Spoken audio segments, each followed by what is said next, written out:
Thank you for tuning in to another episode of The Launchpad. I'm your host, Dave Kluge, and today I'm joined with Scott Pianowski from Yahoo Fantasy, and I am joined with Alfredo Brown over at Footballguys, the Pretend GM, and the Fantasy Playbook. We're going to be talking about some of our favorite sleepers and fades from this offseason. So, talking a little bit about Nico Collins, Jeudy, Alvin Kamara, Josh Jacobs, AJ Brown, Cam Akers. If you want to know how we feel about these guys, be sure to watch this episode until the very end because we dive into all of them and give our takes, and there is a lot of butting heads throughout this episode. So thank you so much for checking out this week's episode of The Launchpad.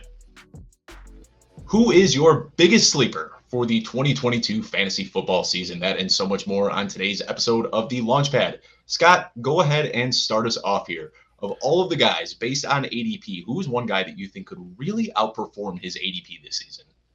I'm trying to get Nico Collins anywhere I can. He's currently wide receiver 76 in NFFC rooms. I think he may even be cheaper on Yahoo right now. And here's the thing. They landed last year. Rookie quarterback play was really bad, but the Texans actually got a good quarterback, and their situation's better than you think there.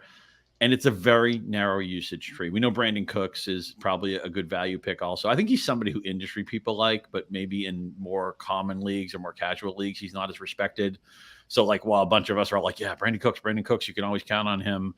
I think in a more casual league, you can get him at a good price, but they don't have a lot of talent behind him. And I think Nico Collins is probably headed for 150 and 120 targets. And I think this passing game is going to be better than people think. The Texans aren't going to be a good football team, but I think they're going to have to throw the ball 550, 600 times. I'm getting Nico Collins wherever I can. Yeah, couldn't agree more with that. I actually just tweeted about Nico Collins today, and it hasn't even come out on the YouTube channel yet, but I recorded a video this morning on Nico Collins. So you are whispering sweet nothings into my ear right off the bat, Scott. Love me some Nico Collins. And the big thing that keeps jumping out to me is the comparison to Michael Pittman as a rookie. Both of these guys struggled with injuries their rookie year, didn't have a full training camp. Both of them kind of solidified their role as the wide receiver 2 on their team by the end of the season. They're both 6'4". They both ran a 4.5 40. They both have that 90th percentile speed score. They're just so similar when you look at them on paper, and it's really easy to envision that year 2 leap for Nico Collins. And like you said, the Texans probably aren't going to be a good team, but it doesn't really matter because if they're going to be winning 3 or 4 games, they're going to be in a position where they're going to have to pass a lot, and Nico Collins can be a huge benefactor there. So absolutely love that call out, Scott. I should say his name out loud too. It's Davis Mills, who for some reason I couldn't think of him a second ago, but he's their second-year quarterback. And I get really excited when you mention Michael Pittman in your breakdown because I'd like to find the one fantasy industry member who doesn't like Michael Pittman this year. I mean, he's like America's. He's not a sleeper because he was good last year, right? But Michael Pittman I'd say he's a pound the table player for me. But I feel like I'm going to be in a room where 10 people are pounding the table. So if Nico Collins is a year removed from being a Michael Pittman story, man, then I'm really excited. In fact, I might just bump him up 5 or 10 spots by the time we finish this segment. Yeah, it's funny that you mentioned that. It's right after the NFL draft. Everybody starts uploading their rankings. And my one big flag plant, I was like, I am putting Michael Pittman inside my top 12 this year. And I thought that I was going to be going way against the grain. And then everybody else started uploading their rankings. And I was like, I'm not even that high on Michael Pittman. There's other people that are higher on Michael Pittman than I am. Yeah, he's going to be a great player this year. Really excited to see what he can do with Matt Ryan. But Alfredo, same question over to you. Who is a guy that you think is a huge sleeper this year that you are trying to draft on as many teams as possible? Well, Dave, if you really liked the Nico Collins call by Scott, you're going to love this one because I know you're a Bears fan, and it's Khalil Herbert, running back for the Chicago Bears. Right now, he's got a ADP of running back 56, which I think is just absolutely insane going in the 14th round. He's the guy that you're adding at the end of your draft. He's going behind guys like Darrell Williams, Marlon Mack, Gus Edwards, who maybe the names are bigger, but we have no idea what their roles are going to be this season. And I think that because of what we saw last year and the way he's kind of tied in with Luke Getsy and David Montgomery, he's got really similar upside to guys like Ramondre Stevenson and Darrell Henderson and Devin Singletary. Maybe not as as shiny as them, but I'm routinely taking Khalil Herbert in best ball, Scott Fish Bowl, redraft, dynasty, you name it. I want Khalil Herbert wherever I can. He was better than David Montgomery in a lot of metrics last year. All the fun nerdy stats and yards per after contact per carry and all these fun things. PFF rush grade, and when he was the lone starter, he was good. And now we're going to be able to see him in what is allegedly going to be a 2 running back system, despite it being a bad team. He's going to get a lot of usage. So I'm really excited for him and all the hype about him working with the ones. Khalil Herbert's basically free in your drafts. Yeah, and the funny thing is you're talking about Khalil Herbert. I've been beating the drum for Khalil Herbert all offseason. It feels like every analyst is, but his ADP hasn't budged. I've been drafting since May, and he still remains a value consistently. I try not to talk about Khalil Herbert too much because, obviously I'm a Bears fan, and everybody just says, oh, you're a Bears fan, and that's why you feel that way. But this dude is good, and Montgomery is on his way out the door. I think the team has made it very obvious that he is not in their future plans. He's going to be walking in free agency. So I kind of look at Khalil Herbert as what I like to call a flex with benefits. Like, even if David Montgomery is healthy, he's probably still going to have some weekly flexibility because there's going to be a split committee there. And then if Montgomery gets hurt, you're looking at a very high-end handcuff that you can plug in and get some good usage out of. So love that call out as well, Alfredo. Anyway, let's go ahead and jump into the show here. We are now on to episode 41 of the Launchpad. Last week, I was joined with Chris Meany and Adam Pfeiffer as we talked about some ambiguous wide receiver rooms. And today, I'm joined with Scott Pianowski from Yahoo and Alfredo Brown of Footballguys. And we are going to talk about our favorite sleepers and fades at ADP. So first of all, let me introduce Scott Pianowski. You probably recognize him from Yahoo. He has been over at Yahoo for quite a while now, doing articles, doing shows, and just a really fun Twitter presence as well. Scott, really excited to meet you this weekend in Canton. But before that, why don't you go ahead and introduce yourself? Let everyone know where they can find you on social media, what articles you're working on right now, and what you've got going on this offseason. Sure. Yeah, I've been with Yahoo since 2008. So I'm one of the veterans over there, along with Andy Behrens, who predates me by a year or two. And you can follow me on Twitter at Scott_Pianowski. Somebody got the Scott Pianowski first. God knows why. I mean, if you want to impersonate somebody, you can do a lot better than impersonating me. But somebody decided to do it. So I had to go underscore, living the underscore life, but talk obviously a lot of football, but I cover other sports too. I cover baseball, I cover hockey. I'm a big fan of music, of film, the random silly tweet and all that. So if you want to hang out, talk, it can be football. It doesn't have to be. And I will be at the Expo this weekend. Looking forward to seeing you guys. And just it's really just an industry convention. It's an excuse for us to hang out and fist bump and maybe have a drink or whatever and draft some football teams. So and you'll see the Hall of Fame, which is really cool too. So that's going to be a blast. And I realize there are a lot of really good platforms you can play fantasy football right now. I still think Yahoo has a very good one. It's very mobile friendly. It's very iPad friendly. It's if you're a dinosaur like me and still uses a computer, it's computer friendly as well. You can draft, you can do salary cap, whatever you want. So I hope you consider that as well. Yeah, and I love that the Yahoo, one of my favorite things about it is that it stores all of your league history, like all the way back in time. The first team that I ever played on a computer, when I started playing fantasy football, it was, before computers, we were calling in my dad was the commissioner at the time. So luckily, I just give him my lineup, but everyone else would call into my dad that morning. But the first time we ever played on a computer was on Yahoo. And that was a Donovan McNabb, Randy Moss, Terrell Owens team. And I could still go back in the annals of Yahoo and find that roster. So I love that you guys still hold on to that. And one other thing I want to call out, Scott, I know Andy Behrens does it as well. I don't know how you manage to do every single sport and not just do it, but do it very well. I tried doing basketball and football for 1 year, and it was nearly impossible. I don't know how you and Andy are able to manage every single sport around the calendar year. Well, it's a challenge when the sports intersect, in August and September when baseball's still going on and hockey's getting ramped up. And I don't do a lot of NBA, but I mean, I'll have 3 sports going on. Obviously, football is the king, the behemoth on the American sports calendar and in fantasy as well. But I think being a multiple sports guy, for me, it just fits my personality because once the Super Bowl's over, I'm not like, and I take nothing away from anybody who does this, but I don't want to write like a free agency preview. That's just not me. I'll switch to baseball. I'll pivot to NCAA basketball. I'll maybe focus more on hockey then, whatever, watch some soccer or whatever it is. But I'm a big golf fan too. I actually do a little bit of golf content. Yeah, not a ton, but some of it. Jay Busby and I usually do a piece around the majors and we'll make picks and all that stuff. But it's the kind of thing where I think of some of my favorite restaurants, I love a steak, but, sometimes I want the chicken parm or sometimes I want a really good sandwich, or whatever. So I don't want to eat the same thing every day. And so as much as the NFL is awesome, I think it's the perfect fantasy sport because you can be a zealot and into it. You can be really deep. You can play IDP if you want. You can have a bunch of flexes. I love super flex, all that stuff.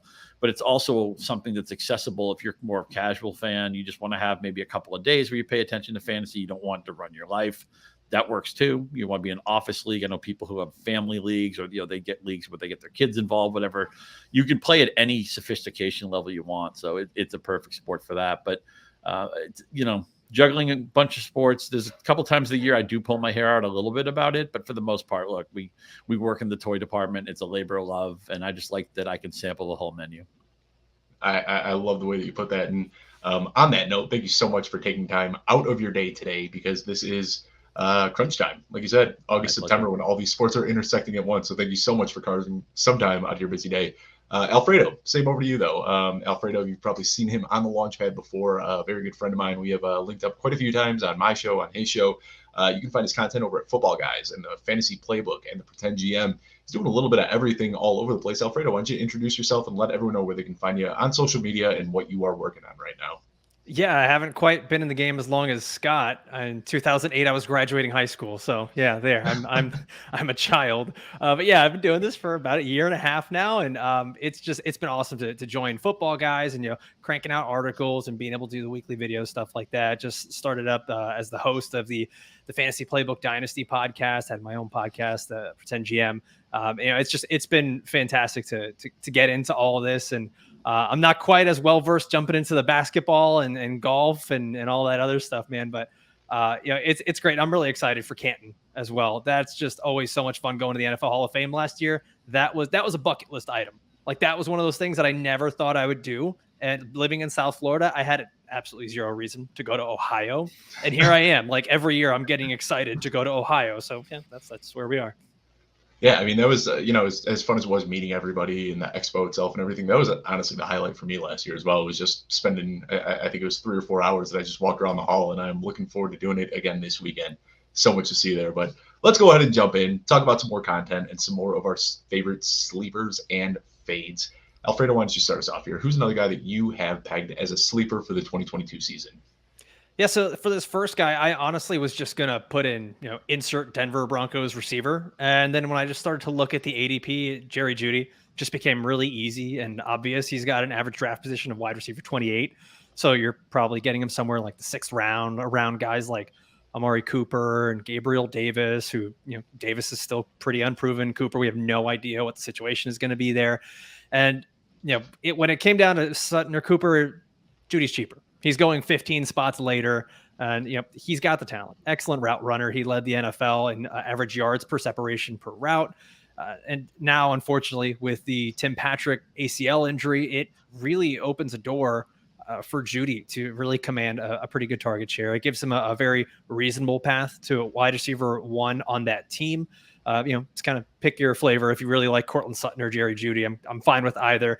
The whole thing here is just there's very minimal risk. I think that's what you look for when you're looking at sleepers, right? It's guys who you can mitigate risk and they can really pay dividends, 2-3 times whatever their value is when you drafted them.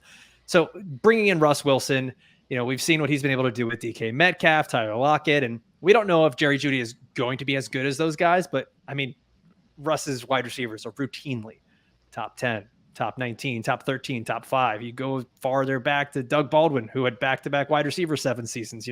Actually, I think Baldwin probably compares more favorably to Jeudy. So kind of similarly as like that route runner who's not very big, not the fastest guy in the field, but he's really good at creating separation. And I think that really fits well with what Russ does. So I'm very optimistic for Jerry Jeudy going into this year, and I love the fact that I can just wait until the 6th round and pick him up as my wide receiver 2 or 3, depending on my build. Yeah, I love that you compared Baldwin. Pardon me for 1 second, Dave. I love that you compared Baldwin to Jeudy, which is a comp I wish I had thought of. Doug Baldwin was long one of my favorite players, and they're both. I think the word I would use is twitchy, where they're really good at the line of scrimmage, where they can beat the jam and they can run option routes really well, and they just get that separation in a tight window quickly. And Wilson loves to find throws like that. I think that's a great comp, and I wish I had thought of it, and I can see how it's difficult when Russell Wilson changes teams because we want to know, is he going to have a pet player? Who's he going to rely on? And look, Cortland Sutton's a talented guy. I mean, he's going to have a role in this offense. And had Tim Patrick not gotten hurt, I think he would have been one of my overweight players because I think Tim Patrick's a heck of a football player. Obviously, KJ Hamler can run like the wind. They have good tight end talent. They have running back talent in the backfield that we're all paying attention to. I think Russell Wilson understood like the Tom Brady kind of career arc where it's like, okay, I'm not really getting the support I need. It's time to go somewhere where I have more help and I have maybe more agency in the offense. And he's leaving Seattle just at the right time. And isn't it delicious that Denver and Seattle play the first week of the season? I already think that game's been played in my mind. It's like 38-6 Denver. In fact, I think the Broncos defense is a great week 1, week 2, where they have Seattle and Houston the first 2 games. So if you do draft a defense, I know a lot of people won't draft a defense. They'll just pick one up, and that's fine with me too.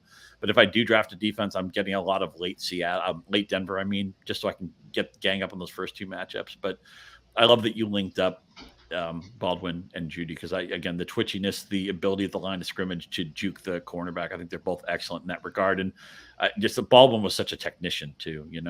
When I heard that he was working last year with Terry McLaurin, I think I bumped up McLaurin 5 or 6 slots on that alone. And of course, it didn't work out. The quarterback play was terrible. I'm still in on Terry McLaurin. I'll go down with that ship as long as I have to. But yeah, Jeudy and Baldwin, sign me up.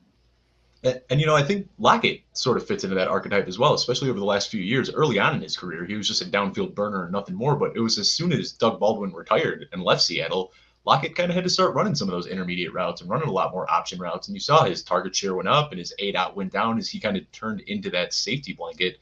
So, I mean, it's such an easy comp to say DK Metcalf is going to be Cortland Sutton is going to be the DK Metcalf and Jerry Jeudy is going to be the Tyler Lockett. But that's kind of how I see it working out there.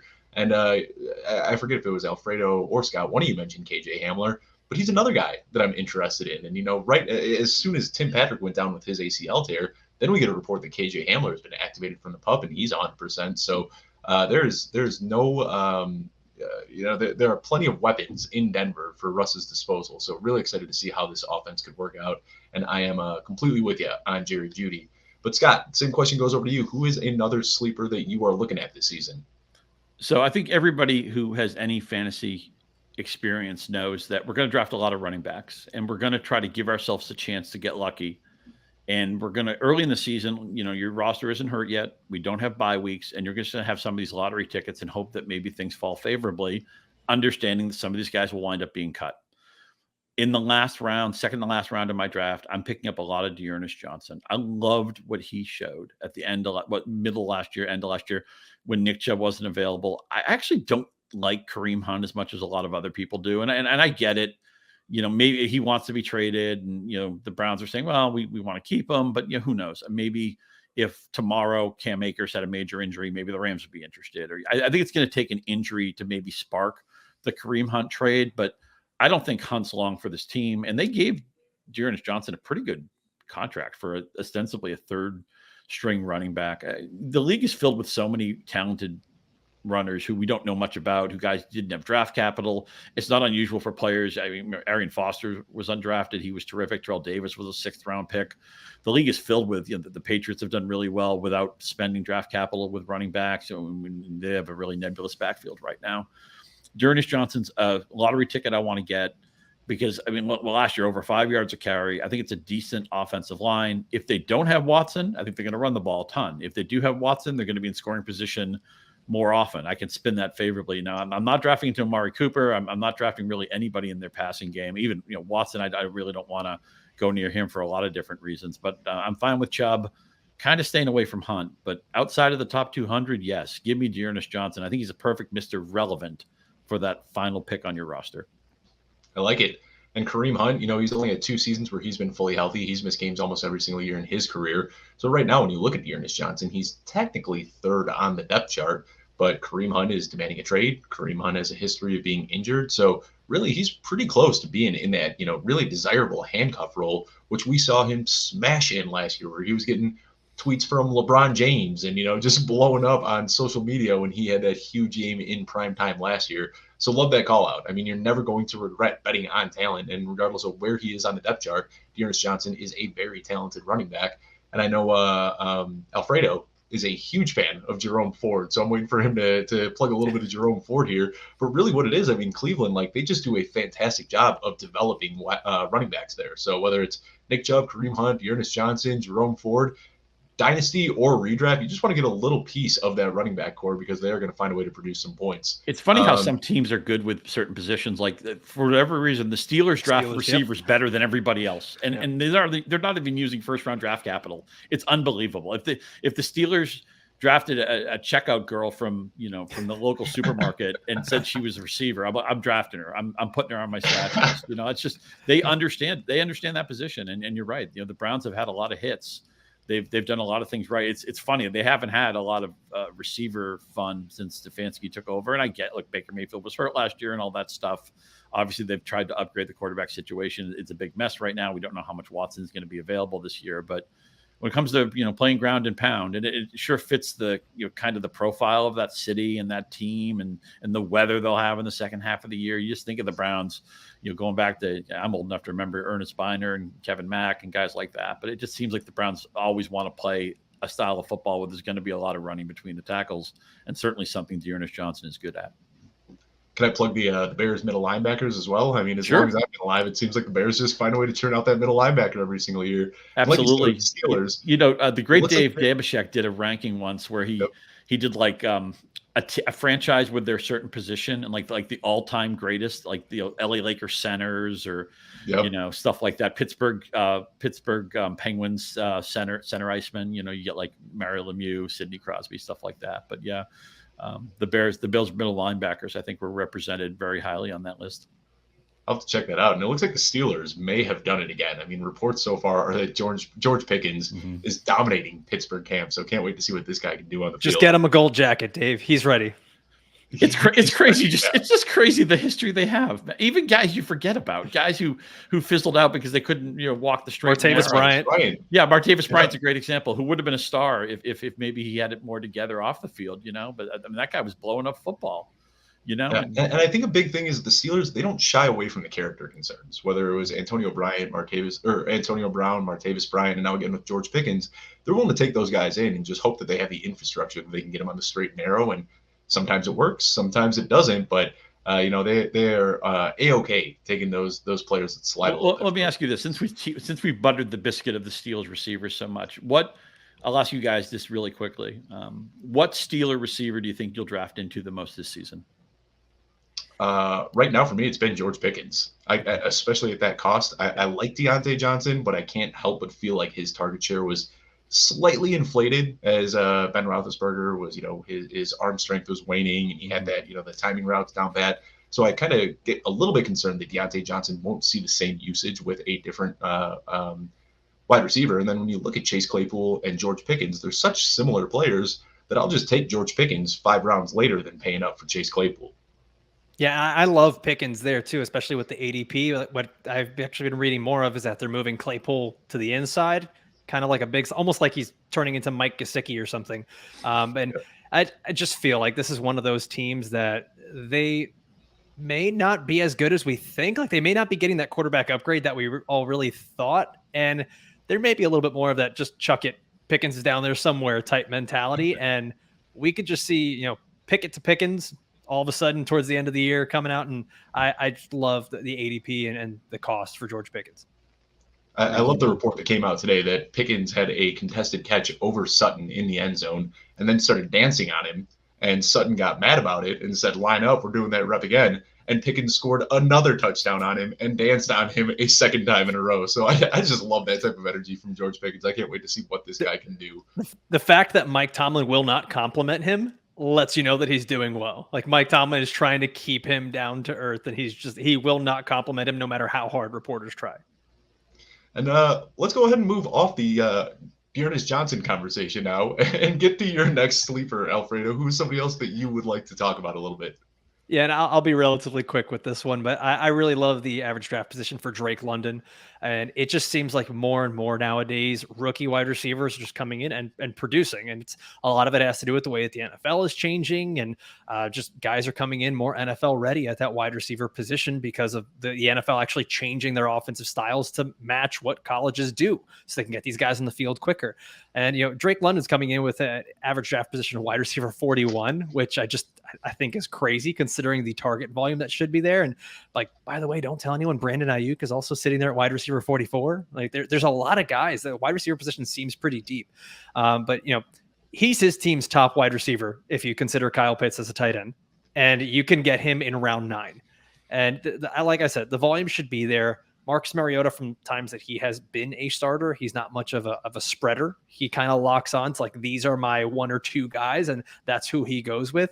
If he could make a player like Rashard Matthews, who I loved when he was in the Dolphins, but a player like Rashard Matthews be getting 7-8 targets a game and still have a low passing volume, yeah, I'm kind of in on Drake London at this price. Atlanta actually threw a lot more than people thought. They were 8th most in the NFL last year, and Matt Ryan really wasn't that good, especially for fantasy terms. So London and Pitts could both easily be in that 120 target range. And I know that sounds kind of crazy, but I liken a lot of what Drake London could be this year to what Jalen Waddle was last year. And it's, a lot of quick strike volume, a subpar offense, a kind of, a quarterback finding himself who maybe tries to be a little bit more accurate. And, the volume could really be there. You start to even just look at this and there could be a really easy, let's say, even if it's poor quality targets, right? Looking at something that could be like a 70 or 80 catch season.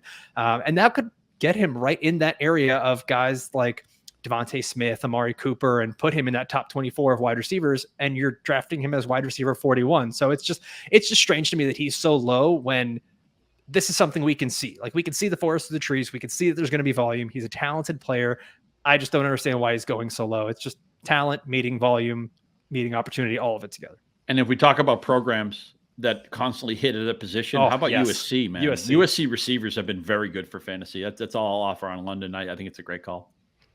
Yeah, and it feels like the mantra in fantasy football almost my entire life is when you just want to avoid rookie wide receivers and you want to avoid rookie tight ends. That's kind of what I've done, and I hope I'm not overcorrecting this year, but there are so many rookie wide receivers that I'm just infatuated with. And I was checking my exposure throughout all of my drafts earlier today. I'm overweight on George Pickens, Wan'Dale Robinson, Alex Pierce, Treylon Burks, Drake London, Garrett Wilson, and Sky Moore. I mean, it's gotten to the point where I feel like you've got rookie fever. Yeah, well, these guys have just been coming in pro ready, and we see it year after year now where guys are making impacts as soon as week 1. So I'm really excited to see what Drake London, the top rookie in this draft, is going to be capable of. And I think Alfredo nailed. I think it was Alfredo who made this point. That's a big part of that is the schemes of college and the NFL are getting closer and closer. They're merging. It used to be that there's such a learning curve with rookie receivers, and again, my experience goes a little bit further back than you guys do. I used to never, ever draft a rookie receiver. You just laugh at the guys who would take them. And for me, the year it all broke was 2014, the Mike Evans year. And that's back when Odell Beckham was, absolutely electric. You had to wait for him, but man, he just detonated in October. And then we've seen the last few years some really good rookie classes, obviously what Justin Jefferson did, making the Eagles fans hate themselves for the next 30 years because they didn't draft Justin Jefferson. Or I'm a Patriots fan. I had to live with N'Keal Harry in a draft where A.J. Brown was available, Terry McLaurin was available, DK Metcalf was available, even Darius Slayton would have been fine with me. But no, we got N'Keal Harry, who's your problem now in Chicago. But the college and pro games are merging closer together, so these guys can be factors really quickly. Not that they all will be, but it's plausible now. I think at one point a decade ago, it really wasn't something you should bank on. Yeah, and just look at it like when you're a defense, how do you plan to stop both Kyle Pitts and Drake London on each side of the field? I mean, you've got two just monsters that are going to be able to win at any spot on the field. So it's going to be an absolute nightmare for defenses if Drake London ends up hitting and being the player that we think he can be. But Scott, last one over to you. We're going to hit on one more sleeper, and then we're going to talk about some guys that we are fading at ADP. Who was the last guy that you would like to talk about? This will be a really quick one because there's not a lot of exciting stuff to say about Austin Hooper. And he's the kind of guy that you're picking him and hoping to get a single, maybe a double. He's not going to blow up your league. He's not going to go to the Pro Bowl. He's not going to. And by the way, I'm glad you mentioned Kyle Pitts. Kyle Pitts had a good rookie season. I know he had one touchdown. Don't worry about that. Look Really at the yardage. Look at the fact that everything else he did was historic, and he's so hard to cover, and all the video is going to back him up. So, Kyle Pitts, go get him. But Austin Hooper was a good, 70-ish catch guy in Atlanta. He goes to Cleveland. He gets paid. He gets kind of beaten down by the Browns and all the drama there, with Beckham and with Mayfield, and he's hurt. Now he goes to Tennessee, a bunch of vacated targets, a veteran quarterback in Ryan Tannehill who knows how to get production out of the tight end position, and Hooper's being drafted outside the top 200. I think he's not going to be a top 5 tight end. I think he can go back to being the Austin Hooper he was in Atlanta, where he catches a bunch of like vanilla 73 balls, 718 yards and 5 to 7 touchdowns. Where if you're in a league with tight end premium scoring, or in a league where you need a backup tight end who can plausibly be somewhere like tight end 10 to 15, I think Austin Hooper could do that at a really nice price. Not going to blow up your league, not going to be a league winner. I'm not pounding the table for Austin Hooper. I'm saying you take him when the rest of your league just totally ignores them, which they probably will. Right. And at the end of the day, I mean, like you said, it's not a name that you get too excited about, but Ryan Tannehill is going to throw the ball 580 to 520 times, most likely. Somebody's got to catch those passes. About 500 of those are going to go to the tight end, Dave. Right. He loves it, man. He loves it. He does, yeah. And I mean, Robert Woods getting up there in age, 30 years old, coming off an ACL injury. He's looked okay in camp, but I'm just not getting too excited about Robert Woods. I love me some Treylon Burks, but there's obviously concerns with him and how he's going to fare as a rookie. So Austin Hooper, as crazy as it sounds, might be the safest option that you can draft right now on this Tennessee team. Obviously, not talking about Derrick Henry, just talking about the pass catchers there. But yeah, I like that Austin Hooper call out a lot.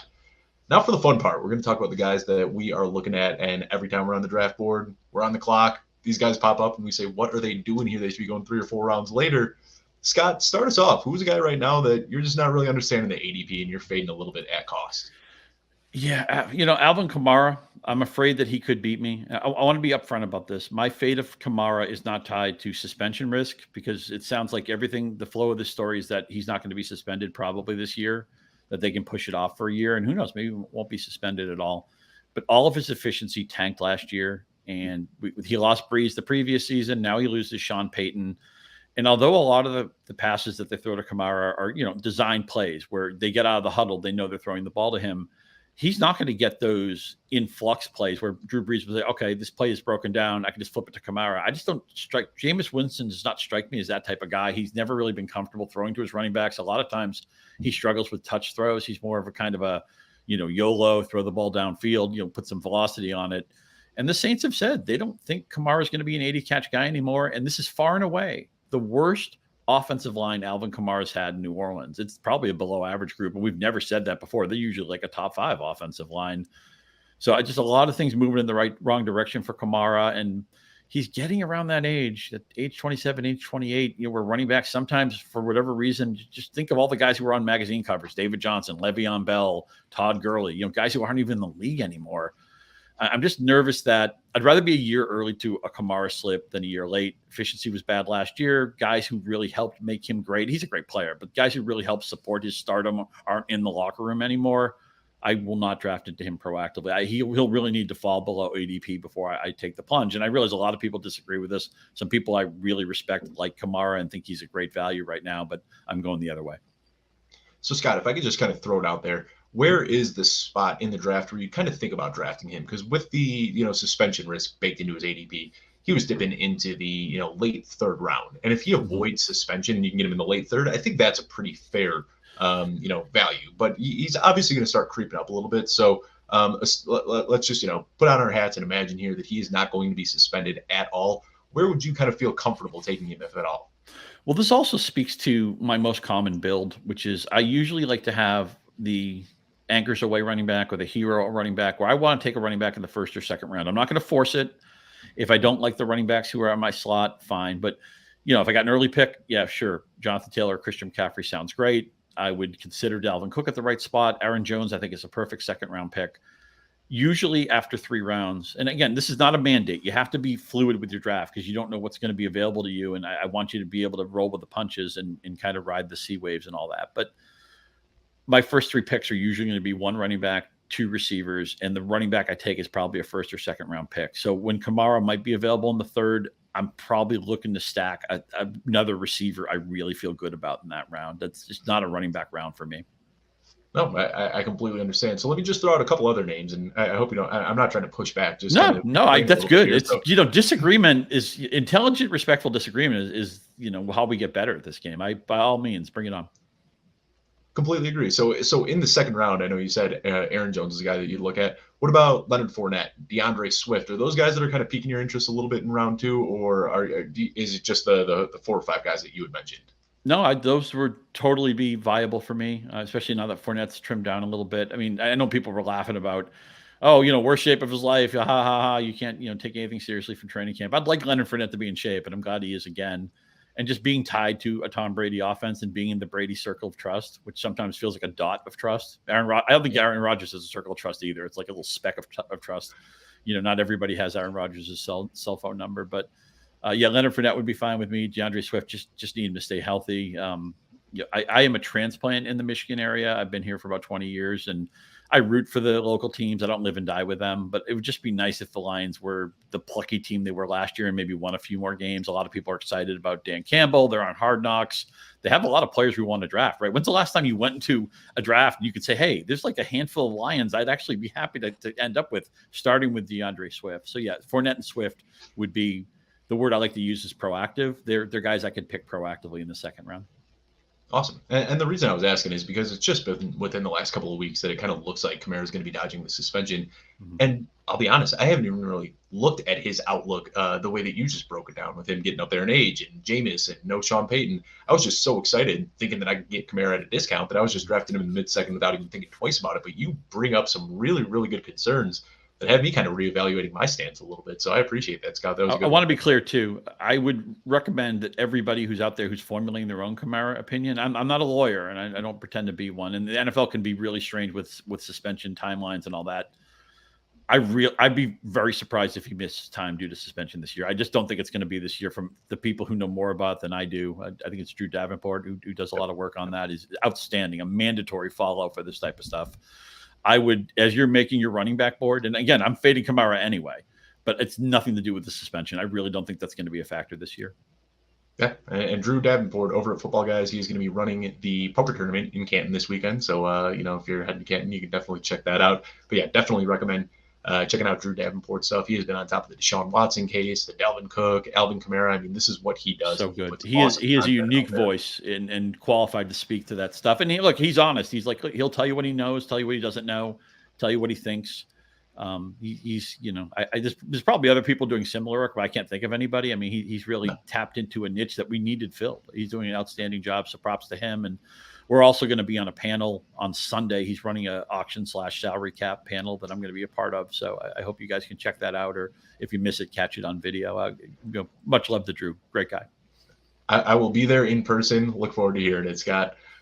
Same question over to you, Alfredo, though. Who is a guy that you are fading at cost right now in fantasy football? Okay, so before Scott and I catch a bunch of heat from people in the YouTube comments, I think this kind of goes without saying is that we respect the talent of these players and we like all of these players. For sure. You fade players when you think that they may not reach the value or what you have to pay for them.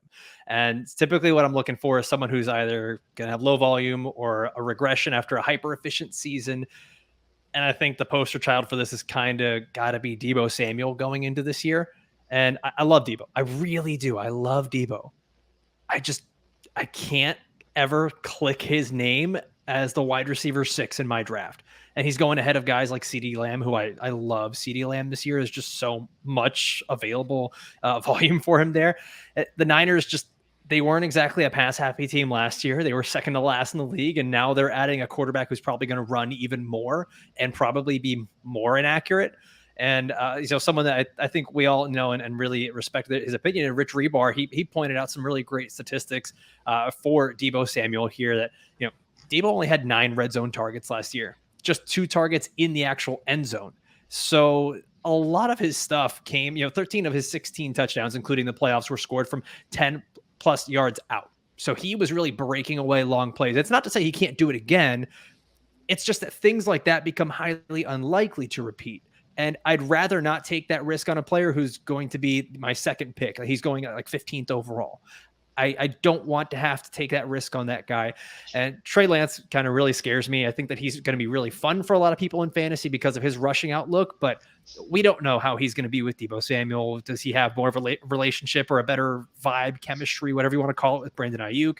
And then where I think we're all kind of like George Kittle becomes the forgotten guy in this offense. And there's just so many question marks around this team. I think Kyle Shanahan's really smart and maybe he can get it all together. And even from a business sense, I'm trying to wrap my head around how, if I was the GM of this team, I could give Deebo Samuel $41 million of guaranteed money and still just want to run him right into linebackers and defensive linemen and line him up into the backfield. I want to take a really talented player like that and send him downfield. So I'm kind of out on Deebo Samuel. I have not picked him anywhere, and I just can't do it at that price. Yeah, me too. You can love the player and hate the situation. That's and the price to swell up in ADP. Yeah. Last year, one of the most important things to do to get right in that division, right, is to get Kupp over Woods right, or to get Deebo over Ayuk right. If you got those two right in the same team, man, you probably were in your finals, or maybe you won your championship. But this year, you have to pay the expected price for Deebo, and the way he got his production last year is just not a sustainable business model. New quarterback. Ayuk is really affordable. Now, Ayuk's ADP has risen a little bit in the last few weeks. And, obviously if you got in early on that, you probably have a lot of shares at a good price, but I can't draft Samuel because I think Ayuk's a better value later. The uncertainty of Lance, and Kittle's another guy. If I had a real football team, I would love Deebo Samuel. And he's another guy who, the Patriots could have had instead of N'Keal Harry. And, it's that classic draft that will dog me forever. I know nobody wants to I can hear your pain. Fans. Man, Deebo's so good. I love the guy, but I can't draft him for the reasons you outlined. And also you said, I just want to piggyback. We're trying to give you actionable fades, right? I mean, if I came in here and said, okay, Kendrick Bourne, man, you got to fade this guy. You're ruined. That doesn't help anybody. I'm not here to fade Quez. I don't know why that was so funny to me. Or to fade, Randall Cobb. You don't need help with that. We're trying to give you something actionable. And these aren't hot takes. It's just Deebo's an awesome player. It's just the way he did it last year. I don't think the model's sustainable. It's a new quarterback. There's other guys who make more sense at ADP. Kyle Shanahan isn't going to tell us anything up front. If something changes, if Deebo is dinged up, for all we know, we may find out on a Sunday morning, because just, every coach is secretive, but Kyle Shanahan really secretive, right? Yeah. The Trey Sermon, Brandon Ayuk stuff last year hit everybody by surprise in week one. So Deebo Samuel is probably the best player in football who I'm completely out on this year. And it's not that I don't love the guy, but I think you, Alfredo, you set that up very well. And I just want to co-sign pretty much everything you said. Well, and it's crazy because, sorry, Dave, I'm sorry to interrupt, but it goes kind of along with the old saying that you don't necessarily win your draft in the first couple rounds, but you can lose it. And, you mentioned two guys there, Cooper Kupp and Deebo Samuel. They weren't players being drafted in the first 3 rounds. Deebo Samuel is being drafted kind of on that 1-2 turn. And depending on how much someone loves him, they may take him even earlier. And you could just really derail your team and put him at such a disadvantage going forward. And that just boggles my mind. I can't invest like that into Deebo. Yep. And I'll just make this the 3-way, the stamp of approval. I'm completely with you guys. I've got Deebo Samuel much lower than the consensus in my rankings. And I feel kind of fraudulent because last offseason, I was pounding the drum for Deebo Samuel all offseason, saying this guy should be drafted ahead of Brandon Ayuk. And I still think he should be drafted ahead of Brandon Ayuk, of course. But now the gap has gotten so big that Ayuk is the one that makes for a phenomenal value late in the draft. And I have almost no shares of Deebo Samuel going at that 1-2 turn. So completely agree with you. You guys both made some good points. I won't keep adding on to that. But Scott, I want to hear the next guy that you're talking about, who you are fading at cost. Yeah, the Raider fans are killing me because I'm fading Brandon Jacobs, and I almost put Darren Waller on the list too, but I just didn't. Josh Jacobs. Didn't want to. Yeah, of course. First of all, I'm fading Brandon Jacobs. I don't want you to draft him sure. that year. There's a hot take for you. Don't draft him. Don't draft Brandon Jacobs. Don't draft Eli Manning. But no, Josh Jacobs. Yes, let's get the first name right. Josh Jacobs. The Vegas fans hate me. Here's the thing. If you don't have a good offensive line, you might be able to mask it in the passing game. You can't fake it in the running game. And new coach, they're probably going to use 3 backs. And the NFL shifted, right? I mean, I'm a little bit of old timer here. I remember when running back by committee was, oh no, they used 2 running backs on this offense. I got to run away from that team. Now we can live with that. We can live with Aaron Jones and AJ Dillon sharing work. We can live with if Chubb and Hunt share time or whatever. We can live with that. We'll see what Dallas does with Zeke and Pollard. It'd be really interesting to see how that plays out. But when there's three backs, that's a problem. And Josh McDaniels did not inherit Josh Jacobs. I don't think they have plans for Jacobs after the season. And I think the way the Raiders are constructed, they're going to have to throw the ball all over the lot. Josh Jacobs also, if you look at his splits, and I know, look, we want running backs from winning teams. We want running backs with positive game flow and game script and all that stuff. But he's especially sensitive to that. When they don't win, Josh Jacobs doesn't produce. And I think the catches that he had last year, more catches than usual, are going to go away this year. I don't know if that will be Drake or Brandon Bolden, who feels like he's like 45, but he's still in the league. Rex Burkhead's the same way. I'm convinced Rex Burkhead and Tom Brady were born on the same day, and just somebody doctored the birth certificates. But Josh Jacobs, here's the bottom line. You cannot offer me an ADP that I'm going to take Jacobs. I mean, he's going to slip a round or two in some league, and somebody's going to nudge me and say, hey, you're your boy Jacobs. Don't you have to take him now? I'm going to say, no, I don't. I don't have to take him. He's going to be on none of my teams. Yeah, I'm completely with you there. And like you said, I mean, you're a Patriots fan, so you know this. Josh McDaniels is going to implement a very similar offense to what they ran in New England. And what that is every running back having a highly specialized role. And the role for Josh Jacobs is more likely than not just going to be first and second down, short yardage work. He's probably not going to see any targets at all. So I'm with you. I'm completely out on Josh Jacobs as well. And you didn't even mention Zamir White. You don't want to read too much into a preseason game, but Zamir White looked fantastic in that Hall of Fame game. I mean, he was tearing it up there. And the other thing is, Josh McDaniels played Josh Jacobs for 2 full drives in the Hall of Fame game, which really makes me think that they're looking to trade him, show off what they've got a little bit. So I don't know where Josh Jacobs is going to be playing this year, whether it's going to be with the Raiders or somewhere else. But again, we are all in agreement on this guy as well. Unless, Alfredo, do you have anything to push back on with Josh Jacobs, or are you out as well? No, I have 0% of Josh Jacobs anywhere, regardless of format. So I'm with you, man. I'm so worried. So I have always had a rule of just never draft any Patriots running back, and now that kind of extends out to the Raiders because of Josh McDaniels. So that rule is kind of taking the NFL by storm a little bit now.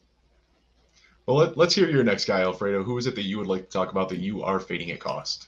So here's another wide receiver that, I love him. I think he's really cool. And for me, I think this is a big thing. So it's AJ Brown, wide receiver for the Philadelphia Eagles. And I think that so many people like him, as do I. There's like a psychology to fantasy football. He's a really cool player, cool name on a cool team. He wears a cool number. Like, he's like rock solid built. He and DK were the big fast guys coming out of Ole Miss. And there's so much to like about him.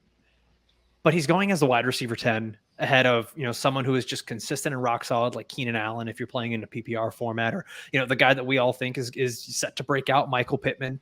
And I don't know that I could bring myself to get AJ Brown over a Michael Pittman or a Keenan Allen.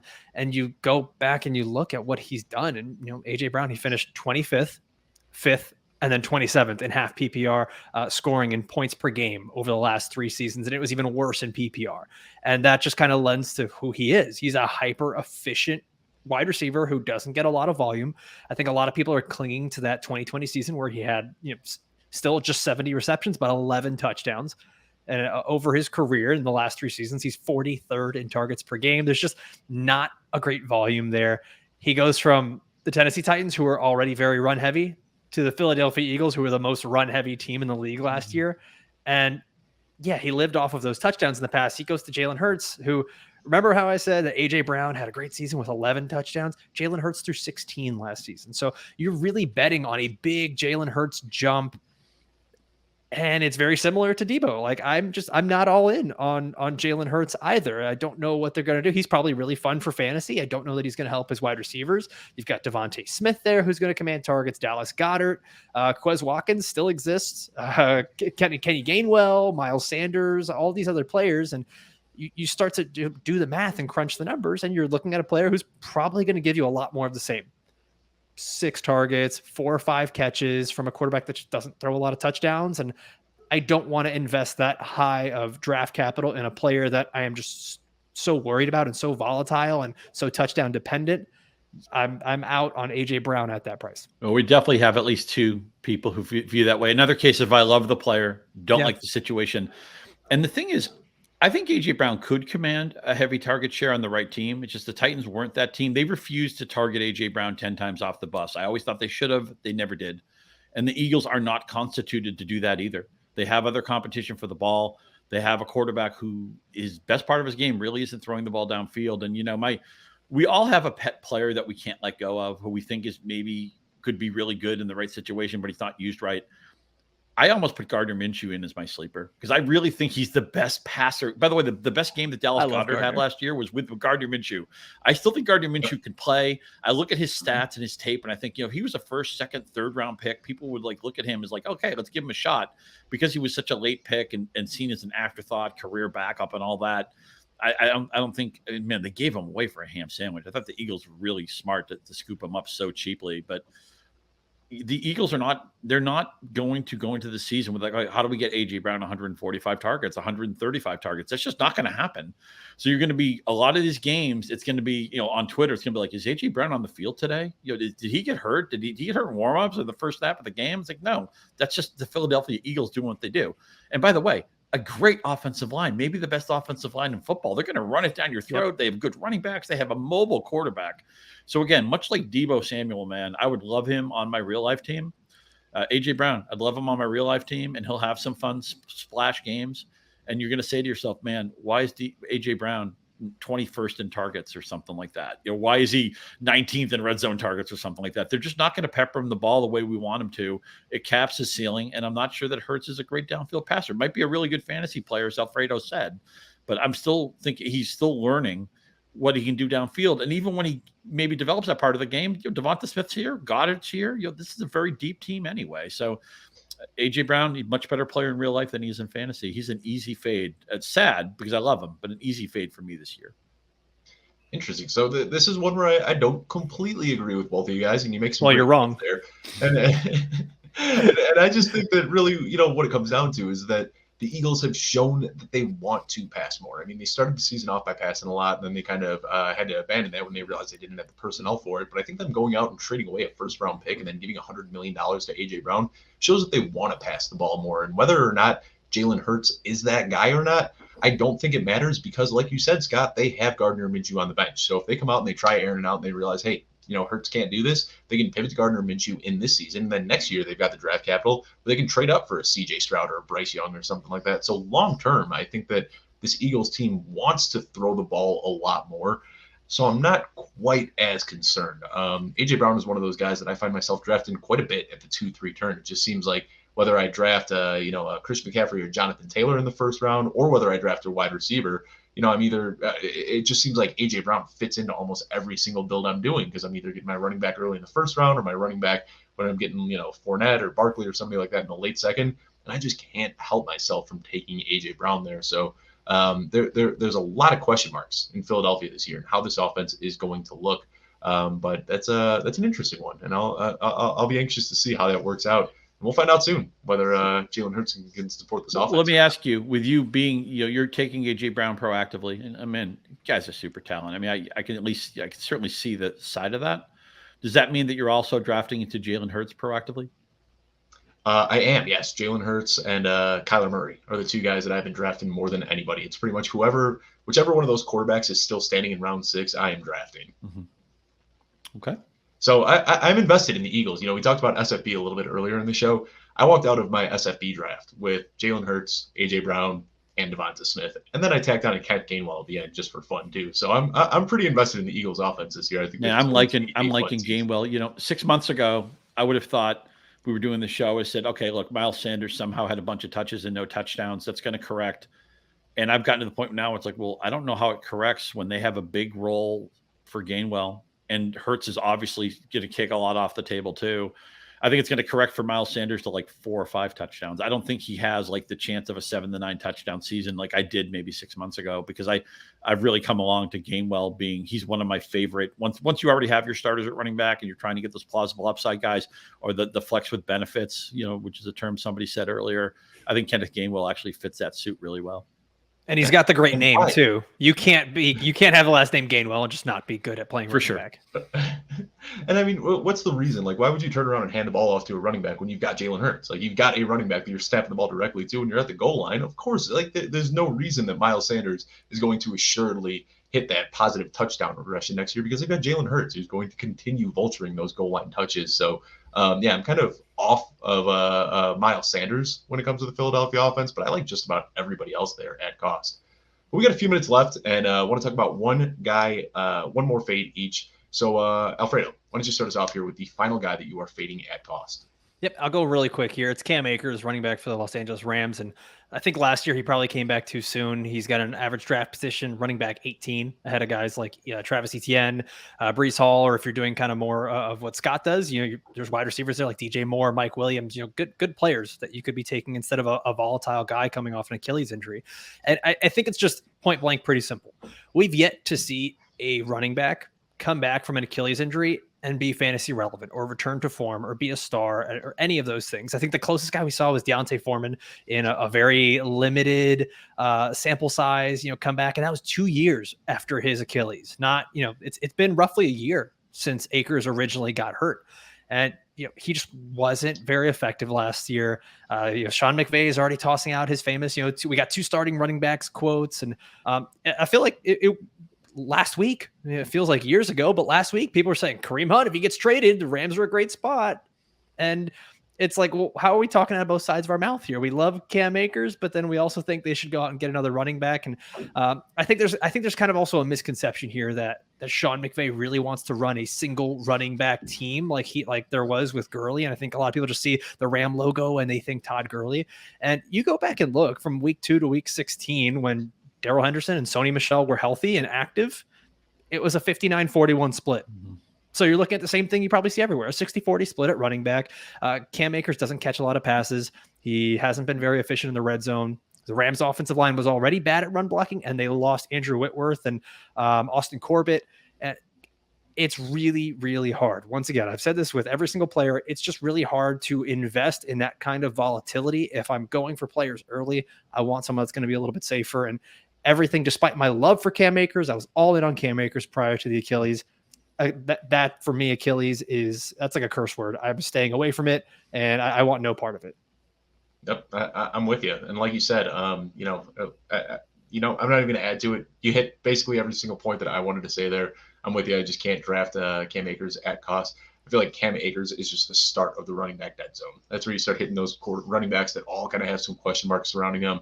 And basically from Cam Akers all the way up until you get to where I consider the dead zone to kind of end is with Damian Harris and Ramondre Stevenson. That's when you know that you're kind of taking on a lot of risk at that point and you're willing to accept the risk. Pretty much everybody from Cam Akers through the New England running backs, I don't want any part to do of. And Scott, who's the last guy you want to talk about? I have a feeling that he might fall right into that running back dead zone as well. For sure. I'll just also mention that I'll probably be a little bit overweight on Darrell Henderson. Not a must get by any means, but I'm proactive to Henderson.